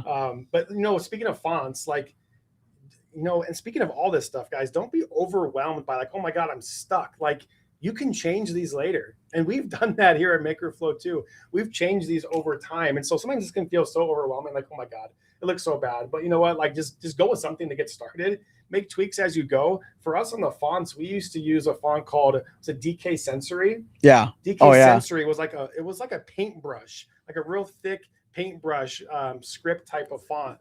And guys, you're not supposed to. That was out of the brand. You're not supposed to use that anymore. Yeah. Oh my god. Danny and Sam said they still live. It's such a cool font though, right? But we've kind of transitioned out of that a little bit more in our marketing. It just kind of we didn't feel like it spoke to the business minded person as much anymore. But don't be afraid to change your fonts and everything too, because we've done it ourselves and we make tweaks to art all the time. Yeah. Well, not only that, but you have to also consider, like, if you have a long, crazy big name, one of the biggest problems we run into is when we had MakerFlow Crafts, you can't like customize the crafts on a shirt, and it's not legible anyways. So if you have a complicated brand, it's really hard to like customize merch. And that becomes like so complicated. Doing a black and white version of something to get it to go. That's a great point. If we're talking about the actual logo, like, guys, simplify your logo. Make sure your logo looks good in a black and a white, and then you have a colored one. Make sure it also, you might have a vertical, a horizontal and a vertical version and a square version. I see a lot of people, they put like these crazy pastel gradients and these like incredible detailed colors in their logo. Well, that's extremely hard to print. That's extremely hard to put onto shirts. You got to also have simplified versions of it. And I try to, when I recommend, and I'm talking about logos, try to stay away from some of those crazy detailed colors and gradients. Absolutely. And I think one of the biggest things I saw during COVID was a lot of folks were like, there were these artists that were making these colorful cartoon characters with these colored things, and everyone decided they wanted to have that logo. Well, eventually what happened was, in the industry, everyone logos ended up looking the same. It was just a little different variation of a cartoon, right? The same guy on Fiverr. Yeah. I think it was. The guy caught on. He's like, everyone wants this, and everyone has the same logo, Yeah. There was nothing differentiating the branding from one to the other, and you want to really stay away from that, right? You want to really like make it your own. I honestly love, again, I'm bringing Sumida up. I love the HB that they did. I don't know why it sticks with me, but they made this HB variation of their logo, and it's brilliant. It's easy. It's simple. It's so recognizable for me. And honestly, I just call them homebound. If there's one recommendation, just call the business homebound. I think it's homebound something decor. I'm not custom decor. Oh, that makes sense. But man, homebound. HB. I love that. Let's go to HBs, But I love that's what I call it. I call it homebound. So So we actually had a lesson learned, regarding visual identity on the first business that John and I started together. I think you mentioned it at the beginning of the podcast workshop. We started a company called Backup Soles, and we sold foldable flats for women that wanted to change out of their high heels and to keep dancing at night, and they could pull out their foldable flats out of their pocket, right? And these things like rolled up like a dang Cinnabon. These were tiny little flats that rolled up into a little ball. And so when we made the logo, I think you had the idea to create the company was Backup Soles. We took the P and we made it into a shoe that was rolling up. And so the problem we had with that and the lesson we learned is the visual identity of that our customers struggled with, because we had back you and the P with the shoe and then soles. A lot of customers would say, what's back you soles? They really didn't even read the P in there. And we're like, oh my God, are you serious? Like, to us, it was so cool, but we had never gotten feedback from anybody. We just were like, yeah, it's good. It's dope. And we went with it. And then we're printed it on all this packaging and all these products. Didn't make sense. Logo. And we're like, oh man, this needs to be changed. And now we're stuck with it because we printed it on everything. Yeah, it was colorful. It had multiple colors. It had shading. And then when we had to reduce the logo to something smaller, it made no sense. And then when you make it non-shaded, it's like, wow, this looks like a big blob. It doesn't look good at all. We're like, crap. Yeah, absolutely. But yeah, I think with the branding, with the colors, with the logos, being consistent, simplifying it, making it recognizable. It's super easy. In our case, what MakerFlow is trying to do is we're trying our hardest to get out there, be on different sales channels, be on social media, be our website. And our major goal is that when you see MakerFlow written, it's the same everywhere. That if you go on Amazon to order from MakerFlow, it doesn't look like, Amazon from China. I mean, MakerFlow from China, it looks like MakerFlow. So that branding needs to go through and through. So you have the confidence to order from wherever you want that MakerFlow services. That way, maybe if we're on Amazon, you can get it on Prime. You feel confident that, yes, that is MakerFlow. The branding does match, and it gives you the confidence to place that order on Amazon. Yeah. So, and that kind of leads into, you kind of touched on this, but the MakerFlow lesson number 2 on this one at the bottom of page 4, it talks about trying to be everywhere too fast. And if you're trying to be on every platform too fast, sometimes your branding can become inconsistent. Yes. And so what we mean by that is you really want to define your home base. What platform are you selling on first? Maybe it's your Shopify store, right? Let's say your Shopify store is your home base. You want to make sure that your branding on your website is completely done and you love it before you continue to scale into other platforms like maybe Etsy or maybe Amazon or maybe trade shows, because it needs to speak to your home base. And the problem that we had is we wanted to be everywhere too fast, right? Like, yeah, let's get on Amazon, let's get on Walmart, let's get on Faire, let's get on Etsy. And the branding was just a blah. It was just everywhere, and it was just too much too fast. And we're like, oh man, now we got to redo all this. We got to pull back and redo it all. So the lesson we learned is, guys, just take your time, set up your home base. Then your team or yourself can really fall back to that home base to make sure that everything else aligns properly. That way, when your customers recognize you on a different platform, they're like, oh yeah, boom, homebound right there. I see the slate blue, the HB, got it, and they connect. Couldn't have said it better. Right. Yeah. That's literally it. That's identity. That is nicely done. Yeah. Well, before we flip to the next one, Sam, is there any burning questions out there that the viewers have for us that we can answer? I have quite a few this time. All right. Okay, so we're gonna just run through them. First, Sheila wants to know why you don't have purple in the leatherette, because purple is her brand color and she needs it. Hey, great suggestion, and we appreciate that. And we are listening to feedback, and who knows, maybe there will be a purple. We got some purple behind us. Is that purple or pink? Only on Mark's side. Oh, yeah, my side. Okay, and then the Coleman twins, so that they're trying to make sure everything we do now on social media is elevated boutique meets modern customization. We had to switch and make sure our social media matched our brand aesthetic. There you go. Nice. Alexis, from you might know her. She's wondering how you guys both have your own microphone and why you're not just using one earbud. Earbud. We're just a little more professional than Alexis is, And then Mindy said, possibly controversial, but I use Claude to help me choose colors and fonts. Oh no! What do you think about that? Absolutely. We use LLMs like every day. Yeah. Yeah. But just make sure, like, whatever it spits out, that whatever it spits out, that you're intentionally using that and it's servicing your branding. So even if Claude spits it out, it's okay, but just make sure that it aligns with your branding and that you're making the final decision that yes, that makes sense. And that's what I'm going to use. Yeah. I mean, me and you have each other to bounce off of, right? You know, we Yeah. can talk to each other. So if you're a solopreneur, then just, talk to Claude, talk to your Chat GPT. Lately, John's been talking a lot to his Chat GPT. It's kind of getting me upset, guys. So you got to start talking to me more often, man. We sit right next to each other. Yeah, well, we have been for the last hour and a half. You know, all I hear is like, oh my God, it's a great idea, Chat GPT. I'm like, hey, 6 patents, all right? And then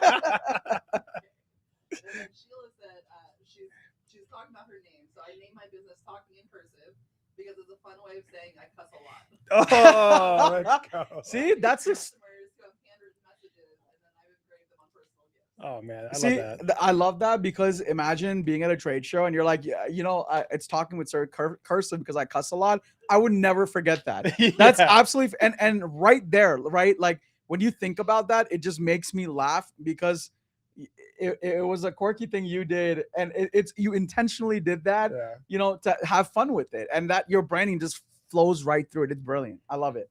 And then Sherry said, "Hello, this is the '80s. I want my my pink font back."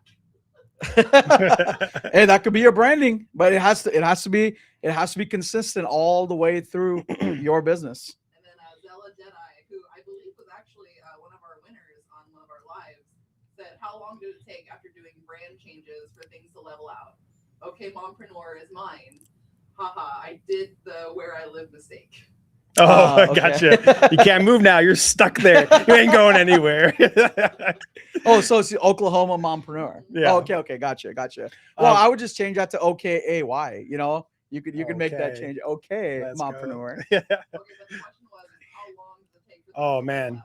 I mean, it takes a while, especially when you're retweaking your branding to everybody. I think for us, it took us. We're still working on it. You know, we're still getting the change across to people, and really, like, we're coming up on a year, and it's taken us like literally a year to make the transition of the branding. Yeah, I think a good way to answer that is we started doing podcasts a year ago to build our brand, right? And after doing like God knows what episode is this supposed to be? Like episode 8, 9? I can't remember. But we changed the way we're doing podcasts today to doing workshops because we didn't feel like we were catering to you guys properly, and we didn't think it was servicing the Maker Flow brand. So here we are, instead of pre-recording, we're going live on air with a completely different format and a completely different style, so we can help you and we can build our brand. So I don't think there's like an answer. It's very difficult, but one way that Mark and I try to find out is by going out there and surveying you guys. That's why we're doing polls. That's why we're having you guys DM us, email us. You have to be out there talking to your customer. I don't think there's really an answer. Like, there's no definitive answer on how long, because I think there's a lot more variables to all of this, but it could be next week. You just have to make sure that however you're marketing and however you're getting your brand out there and whoever you're showing it to, that you're also talking to them, making sure that they absorb your new branding, or they absorb your branding the way you want them to. I think that would be the takeaway of that. Yeah. Well, you know, the talking and you got one more? Last one. Okay. From Sumita, and she said homebound, and she put 2 sad faces. Oh, So that's at you, John. I thought she was game on with I that. thought she was game on. I was going to say, I'm going to send you a bill for that. I know.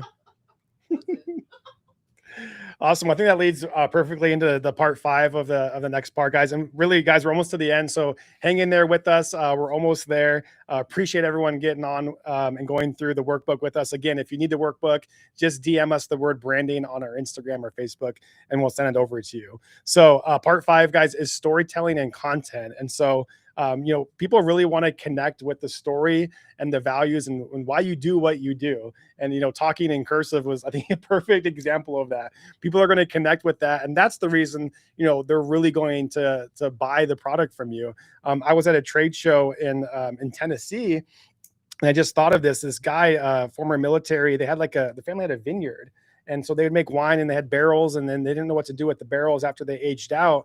So they basically took those barrels and made them into really cool USA flags. And so I'm like, wow, here's this guy with a story. He's military background, veteran, awesome story of what he's been through. Family has a vineyard, and they've got these wood crate barrels that they need to repurpose. And he made these amazing USA flags out of them. And yeah, they were expensive, but just the way that I had connected with his story and what he was offering, I bought one. Yeah, you You didn't know? think about price. Didn't think about price. Yeah. Price came last. You were supporting him as the maker and Exactly. the business owner, not because it was the cheapest or the most expensive. Exactly. Yeah. So yeah. So when we talk about storytelling and content, we get into it, but really this part of the worksheet, guys, on the left hand side is to start giving you some ideas of what you want to tell your customers. What do you want to post on social media? What do you want to share and be out there? And Sumita answered it, herself, was they post behind the scenes. Yeah. And who they're supporting and the family and the kids. And yeah, you're supporting me and my business, but it's going down to my kids to help them get an education and grow their lives too. Yeah. So yeah. And I think for storytelling and content, that's really it. I mean, we have laid out some stories that you can make yourself, content that you can create. There's a lot more than this, but these are just some ideas.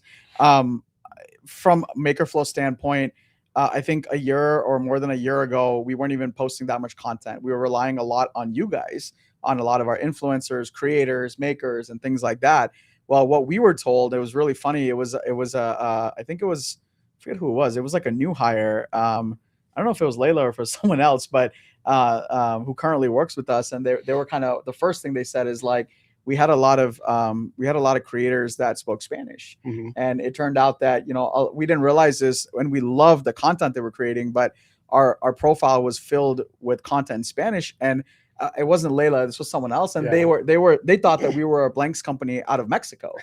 And so we were like, oh, I mean, we love supporting the community, right. But they felt like we were in a completely different country. Jeez. And so we had to sort of make a change to that. And we had to make sure that, we had the right percentage of content that was also showing up there. So there was enough English, enough Spanish. And if there was another language, we'd put that in there as well. But we definitely make sure that, there was more predominantly English speaking content, so we didn't end up being from France next time, because we are in, the USA where English is predominantly spoken. Yeah. I mean, nowadays content is king. And for anyone that doesn't watch Gary Vee, absolutely go and subscribe, watch Gary Vee. He's all about content. Not safe for work. Yeah. Yeah. What does he recommend posting a day? Like 25 times a day? Just literally make content every day. Posting on social media is absolutely free. Yeah. And see what works from what you're posting. If you're going to get into paid ads, well, first test it on just your organic social media, because it's absolutely free.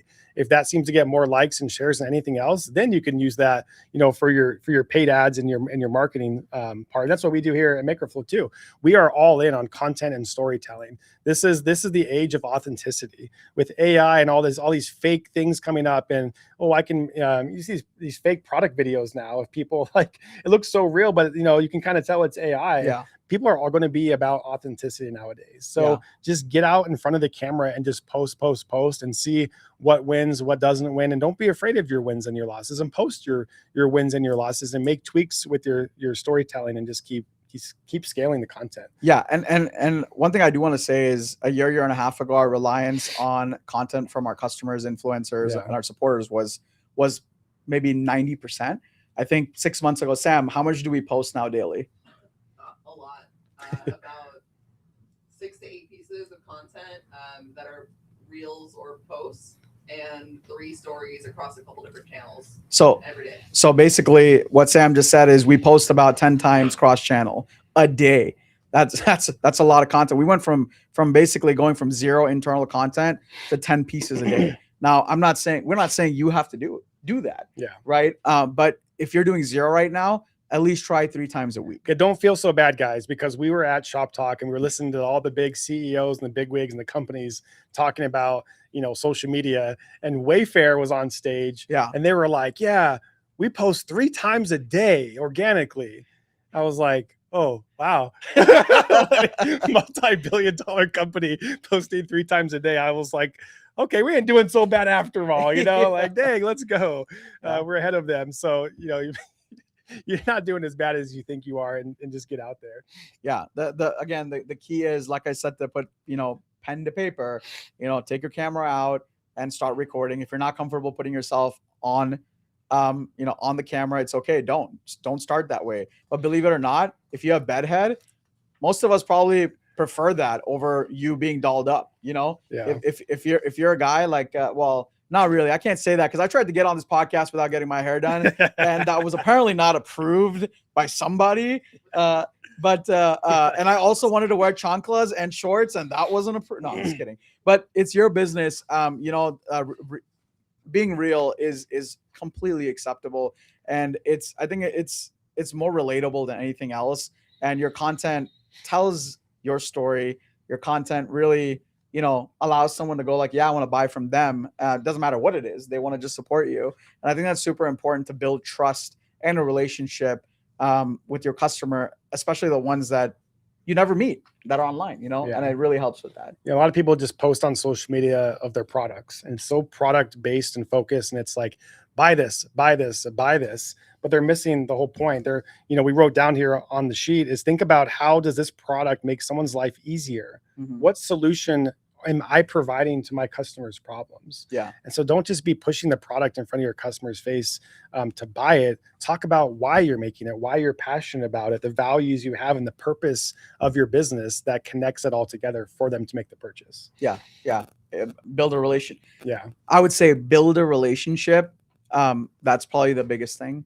Yeah. Focus on building a relationship. And at the bottom of the worksheet, guys, if you're struggling on what to post, where to go, the lesson we learned is really listen to your customers.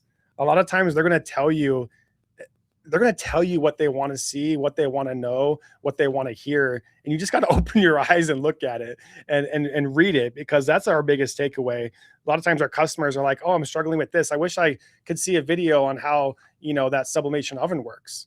Oh, wow. We need to have tutorials.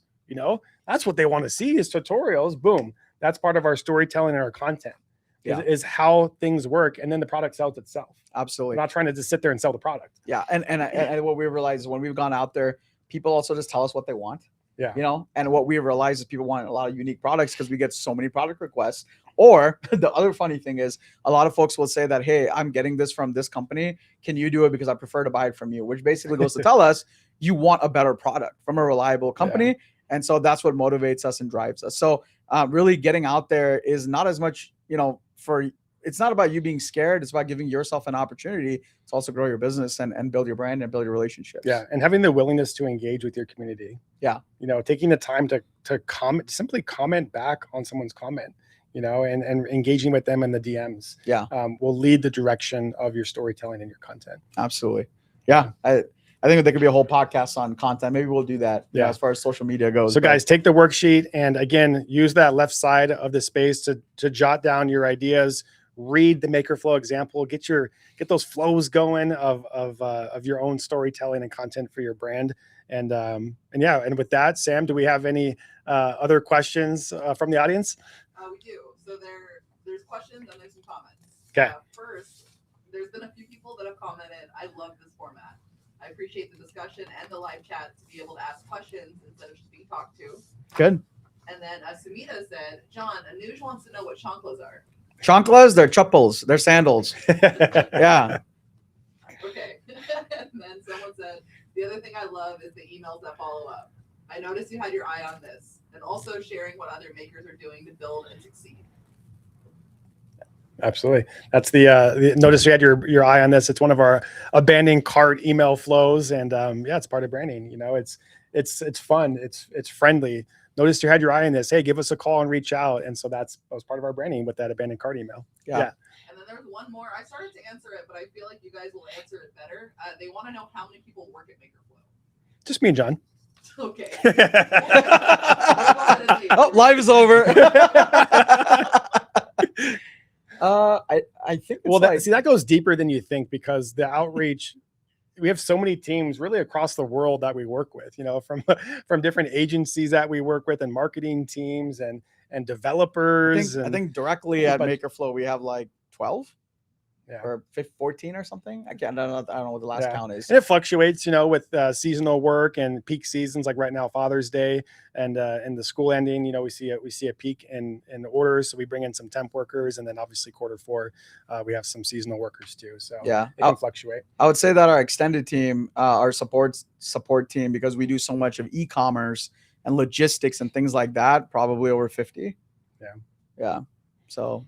And then you had two more come in while you guys were answering those. One from Sherry. She wants to know, Mark and John, will you consider adding rolling pins to your line?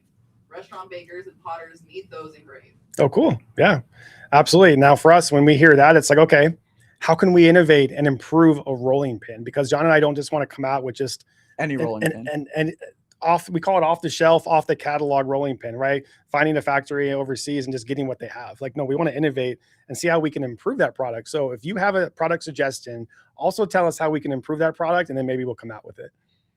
Okay, and then Sheila asked a question: what tips do you have to connect with customers? Oh boy, that's a very wide That's a whole question. topic. Yeah, that is a whole topic. But I would recommend, based on who your customer is, like if you're at trade shows, or if you're an e-commerce business, or it just depends on what your mode is, or modal is, or who you're servicing. It just all depends on that. So connecting with customers, it also depends. Like, we like doing it at trade shows, and we love talking to people. We like giving them surveys. We love emailing you guys. I think you guys already know that. We like doing it in so many different ways. We have, if you're an influencer with us, we love collecting with our influencers and collect data from them as well, making sure that we're servicing them and their customer base. And so it just all kind of depends. But Mark and I also will cold call customers just randomly and thank them and say, hey, how's it going? What can we improve? We also have a follow-up email from after you order that basically goes and say, hey, if you have any improvements or anything you want to make, hit reply, and it comes directly to me. So it just kind of depends on that. Question probably needs to be dissected more, but I'll tell you that actively Mark and I are working on 15-20 different ways on a daily basis to connect with you guys, to give you guys an opportunity to connect with us. Because I think if you think about Chipotle, or if you think about Starbucks, or if you think about Hobby Lobby, there's no way to connect. What are you going to connect with? Who are you going to connect with? You're going to post on Reddit. You're going to complain somewhere else.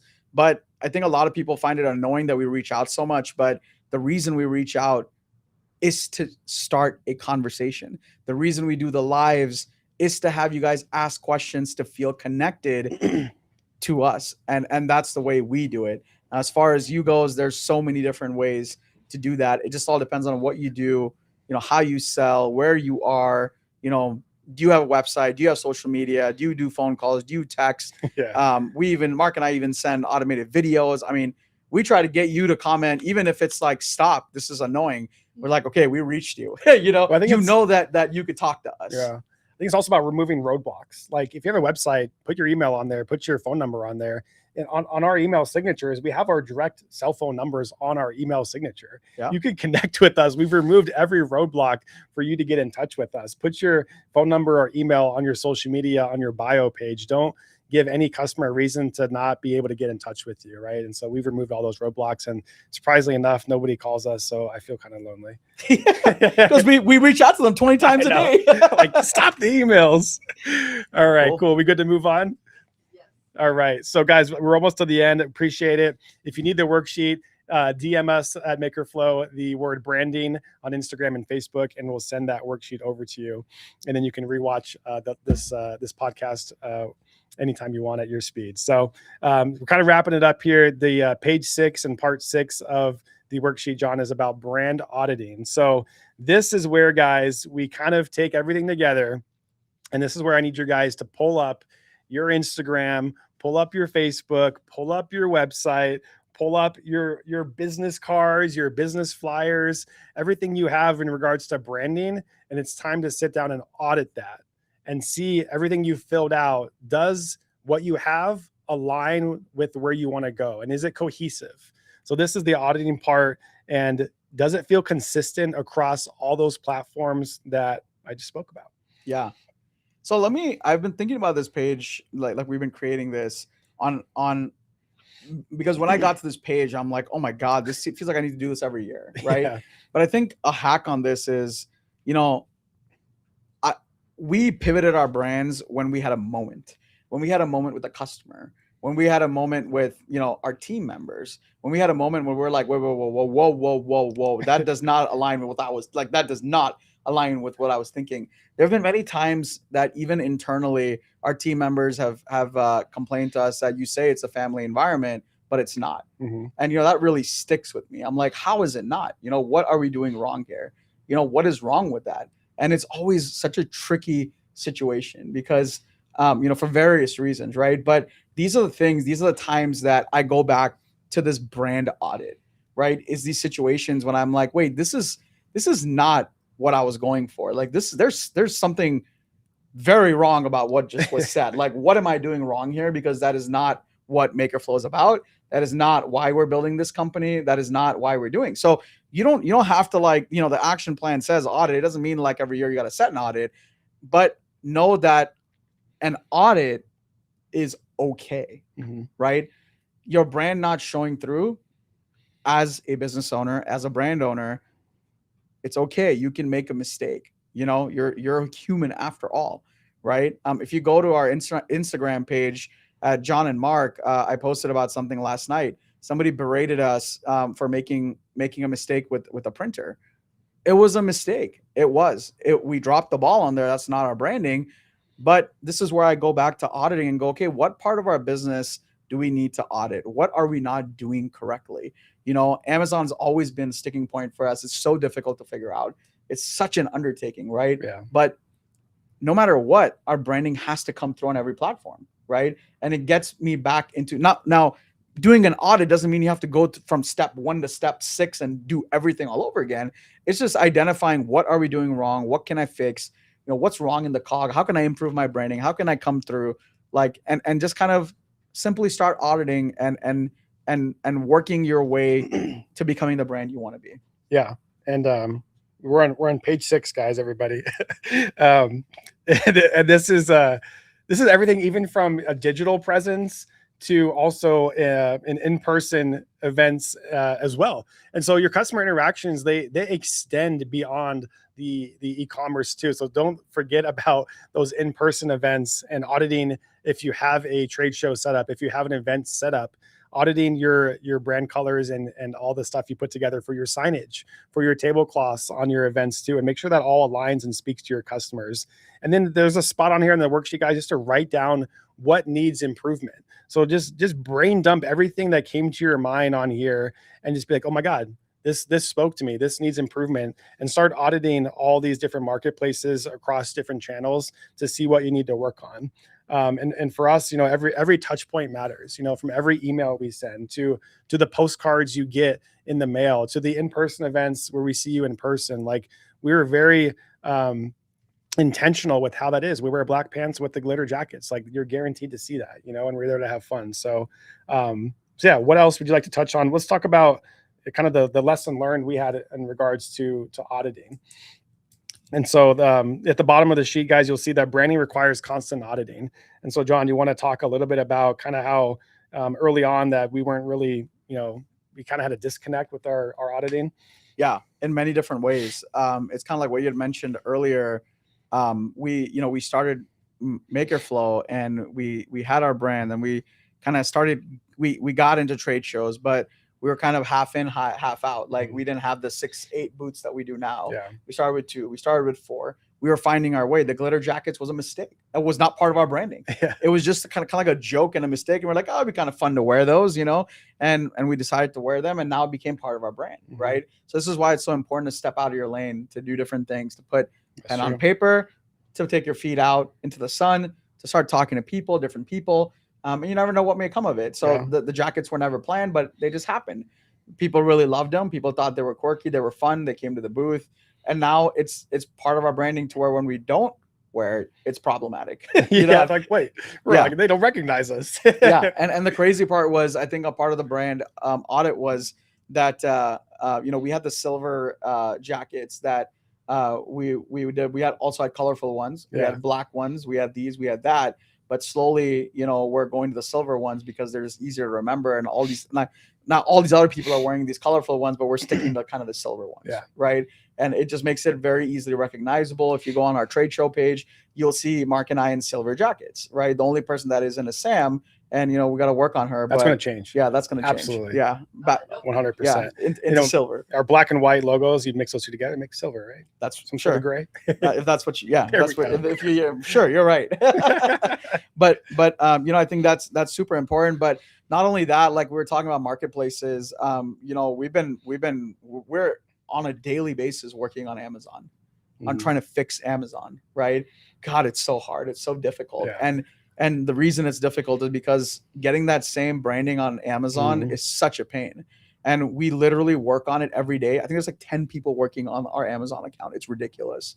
But not only that, Kate keeps us right on our branding. Mike keeps us right on our branding. Yeah. And now Sam and our social team, if we're working with influencers, or if we're sending packages, or if you're working with even you guys, there's now a branding guideline.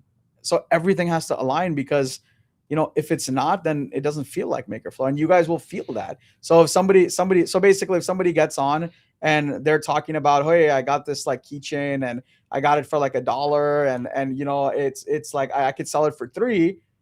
The way branding works is you go, oh, that's not a MakerFlow keychain. There's no way that's a MakerFlow keychain, because I know that those are expensive and they sell at a premium, right? Yeah. And that's another way to look at branding. And so really positioning yourself is super important when it comes to that, and auditing your brand to make sure, on every platform, in every situation, on like Mark said, on email, chat, social media, trade shows, wherever you are, you want to make sure not only you, but your team, your husband, your son, everyone. It might seem trivial, like, oh yeah, my son is going, but if he's not wearing the colors, or he's not wearing the branded shirt, imagine you going with your family, right? And let's say the whole family comes. If you have a 1-year-old, the cutest thing would be is to make sure you have a branded onesie. That'll be the most talked about thing and remembered, right? You got to make sure if you're there that you're all branded. It looks cohesive. It doesn't matter if grandma's coming, put a shirt on her with your logo on it that looks the same as the rest of the people, right? And if she's sitting in the back, it's totally fine, but make sure branding is on point. And like you're saying, tablecloths, super important. Yeah. Super important. Signage. Yeah, signage, super important. Business cards. Your colors. Digital cards. Yeah, make sure that you don't go on a Vistaprint with your business cards and it's gold and teal and your colors are like orange, and it makes no sense. Don't grab the default file. Yeah, don't grab a default file, right? Yeah, spend the money on Fiverr, get a professional, digital design team, and do it right. It makes a massive difference because people remember. It's like each business has like that pivotal thing that they're known for. For us, it's like in person, the glitter jackets that we're known for. What came to mind when you were talking was, are you familiar with the store called Shields? Yeah. So what does Shields have in the store? Yeah, they have the spinning wheel. A Ferris wheel. A Ferris wheel. So those of you that aren't familiar with Shields, I think it's like a Midwest company. I don't know how many stores they have or where every state they're into, but they built a Shields down the street from us. And I remember when I was like asking somebody, what are they building there? And the guy answers me, he goes, oh, they're building a Shields. That's the company that has the Ferris wheel. They're gonna have a Ferris wheel in there. I was like, what the heck? And that's what I remember too. Like, that's what I had no idea what the store was about. And so imagine them doing a brand audit. Imagine Shields building a store without a Ferris wheel. Yeah. It wouldn't be a Shields.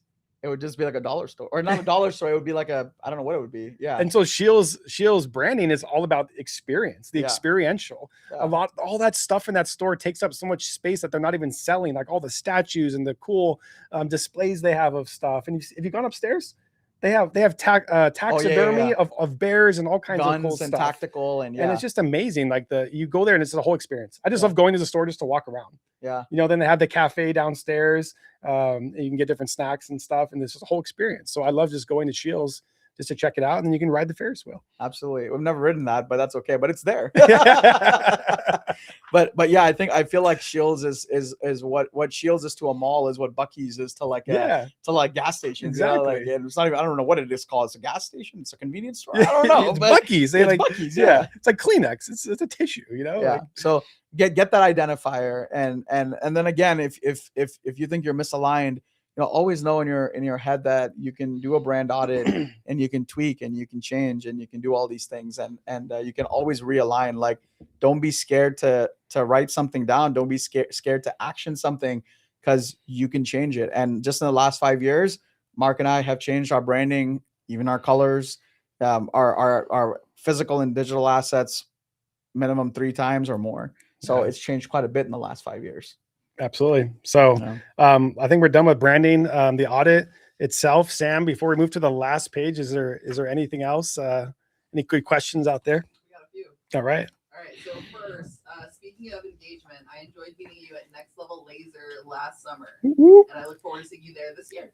We'll see you We're there. not coming. Absolutely. Oh. Are we? I already said we were. So.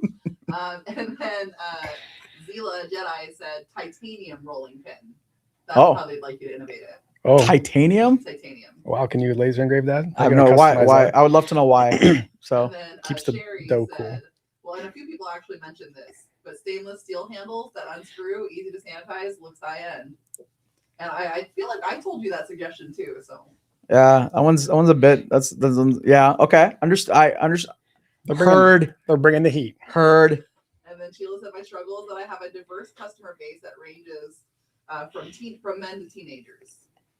Well, so it's kind of hard to figure out who to market to. I would define your F clients. Which ones are the most paying to work with? That's and then niche that down and who you want to work with, because you have such a wide range. Well, define your A, B, C, D, and F customers. Get rid of the D's and the F's. Yeah. Another way, like he said, the F clients, the F customers. Another way is to also just ask yourself, who do you want to work with? You know, if you don't want to work, you said teenagers to adults, right? Yeah, she says from teenagers to old men. Oh, that's a pretty wide range. So figure out, what range you want to work with and why. Like, why is your range teenager to adults? Is it because is it because you feel like you went out there and you tried to sell to anybody and you've sold to teenagers to adults? Or what's the reason why that range is so large? Because that's almost like saying all men, right? That can possibly spend money because, you have a little bit of money during your teen years all the way to old men. So that's including a lot. So maybe just ponder on that. Like, why is it teenagers to old men? And then Teresa said, our brand is nature-based and calm, but on occasion, I want a splash of colors, but minimum amount. Is that detrimental? No, not at all. You just got to do it right. Have you guys heard of the kind bars? Yeah, kind bars. Yeah, kind bars. So like if you look at kind bars, they have like a very black and white logo and they have like 3 colors incorporated. Yeah. You just want to make sure that like there's like layers and layers and layers. You can incorporate colors, but keep it super simple. Keep it like, think of it like if you've ever done a Cricut, can I take that logo? Can I make it black and white and can I weed it? If it's like, oh my God, my logo is a nightmare to weed, it's probably not it's probably something you shouldn't do because it's going to be super difficult to work with in the future. So if you can weed it, make it your logo. Yeah, absolutely. Okay, and then you got some follow-ups because they're still here waiting for their answers to their questions. So the person who asked about the titanium rolling pin, they're saying that their diode marks titanium really well. And then Sheila wanted to clarify that her one market is at a men's organization. Cool. So that's why those are her clients. And then she also volunteered twice now because she also did this on the live, but she wants to help out at APA, work the table. She loves talking to people. So we have a helper there. Yeah. Awesome. So about trade show, the thing a lot of people that get it wrong is they bring too many products. So if you're going to a trade show and if you're at like a trade show for men and it's that range, just bring 3, 4, or 5, no more than that products and cater the designs to a certain group of people. So if a teenager comes, they can look, but you can forcefully not cater to them and just stay focused. You don't have to cater to everyone walking at a trade show because everyone won't walk to a trade show. But if you niche it down to a certain group, they will talk about it. They'll bring customers to you. Just niche your booth down and make it something that they could remember and talk about. Don't make it like, oh, did you go to that booth? Oh yeah, they have everything. You don't want to be that. It should be like, hey, did you go to that booth? They had like a bunch of pocket knives and they had like hammer sets. It's perfect we can get one for Papa and Dad. And that's how you should be doing it. Don't have like product vomit. That's not going to help. Yeah. So cool. All right. Moving on then, guys, final page here. We've made it to the absolute end of the worksheet. So congrats for those of you that hung around and are filling this out. You guys are going to move mountains with what we're working on here and just do it. So this part is the action plan. And this is kind of the accountability part. And this is really essentially taking the biggest takeaways that you had when you've gone through this whole worksheet. Take your biggest takeaways and plop them down here on the action plan. And so we have a spot for you to put the one thing that you're going to work on this week and then the one thing you're going to work on this entire month. And then John and I have we've shared one of our goals that we're working on as well with you, so you can kind of get an idea of this. But we're actively trying to grow our audience on our lives and everything. We're trying to get to an average about 100 people on the lives, and we're working on that. And the goal is to get that accomplished really by the end of Q2. So I got a question for Sam: is what was our high point of how many people we had on this live today? I think the most I saw was just over 70. All right. Oh, wow. Close. So this isn't even our typical live time. Usually we go live on Tuesdays at 4:00 PST. See you there. But we got 70 people on this live. So I think we're getting there. And that's one of the goals we have. And we use the lives as part of our branding, an opportunity to speak to our customers, to showcase our purpose and who we're catering to. So our long-term goal that we're working on after Q2 is to really, by the end of the year, get our lives and our audience to over 500 people. Is kind of our long-term goal. So yeah, a little tidbit on our goals. Absolutely. And sharing your goals, with your audience is not a bad thing. Now, you guys know, we want to help more businesses like you. So, don't feel shameful. We request if you feel like this is helpful to you, it's probably going to be helpful to other businesses. We would love for you to share the live, to share this live after it goes to YouTube as a non-live recording. Have them go through it, have them go through the worksheet. The worksheet will be available on the MakerFlow Lives page. It should be in the description on the YouTube listing after the live is over. And you guys can work with your business partner or your friends and do this worksheet and see how it works for you. And we want to, if this was helpful, again, put it in chat, reach out to Sam, Danny, the social team. Let them know that, this was good, this was bad, how we could change it. If you want to see anything else, please reach out to us and let us know. Mark and I are pretty much an open book. And, we as you can see, it's been 2 hours. We can probably go for another 2 easy. So we love to talk about it. And our goal is very simple. We want to help 10,000 businesses, be successful. And we would love for you guys to be part of that success as well. So, we really appreciate everyone being here. We're really hoping by Q4 we can have an average of 500 people on our lives that are interacting and doing the worksheets with us. That'd be cool. And I would love by then for you guys who are kind of the initial people that joined this live, by then I would love to have a bunch of success stories. Mm-hmm. That would be absolutely wicked. What did the branding worksheet do for you? I would love to hear that, how powerful it was for you, how you utilized it, and give us a win to share and showcase you for sure. Yeah. Maybe the next live podcast we do, workshop we do, we can go backwards and see, who had some wins, who made some changes, and how did it help your business? I think that would be absolutely incredible. Yeah, guys. So take your takeaways and put them into action. At the bottom of that page, I got a little cheat for you. And I shared this tidbit at Next Level last time. And it's really comes down to eat that frog, right? Who wants to eat that frog? And that is the most biggest, nastiest thing that you don't want to do. But every day when John and I come into the office, we think about, what is that frog that we want to eat? What is that thing, that task that is the hardest to do and we don't want to do it? And let's accomplish that first. Because once you eat that frog, your day will feel so much more accomplished.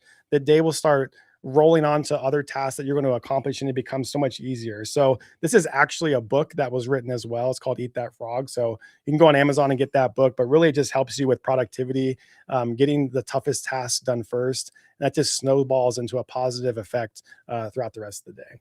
Yeah. So I actually ordered these cool little frog sticky notes that I'm gonna bring in tomorrow. I think they just got in from Amazon. So I have these cute little frog sticky notes. And so I think now we're just gonna start coming in, just write down that frog on the frog sticky note, and boom, let's knock that task out. Great. Thank you. Big frogs everywhere.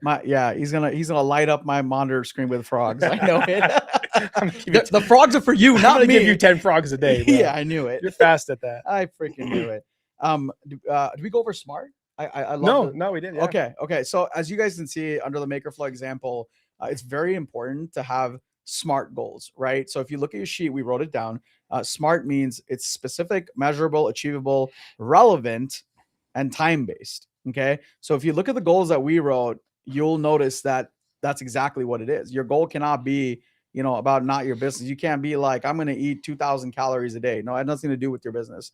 Maybe it does a little bit, but you want to make sure it's about, your business. And you want to also make sure it's measurable, because if it's not measurable, if it's not achievable, you're just giving yourself an excuse to fail. Because when it doesn't work, you're just going to be like, yeah, I mean, it was, how do I really even measure that? So you're really just making an excuse before you make an excuse. So Yeah. follow the SMART goal, because guess what? When it's Q4, you guys have this. If we're not hitting 500 people live in Q4, you would know based on this that we didn't achieve our goal, right? And so this puts a lot of pressure on us as business owners that we're supposed to achieve it. So make sure you're doing SMART goals, and make sure that you have accountability partners, right? Marc is my accountability partner and vice versa. And we share our goals with our team. When we share our goals with our team, now there's more accountability partners, and we're all moving the same mountain to move a mountain. We don't have to move mountains alone. So it really helps to have those SMART goals and share the SMART goals. Yeah. And you can easily see that the goals that we wrote down are SMART goals, right? It's specific, measurable, achievable, relevant, and time bound. We want to increase our live stream engagement to 100 plus people. Boom. That's a measurable thing.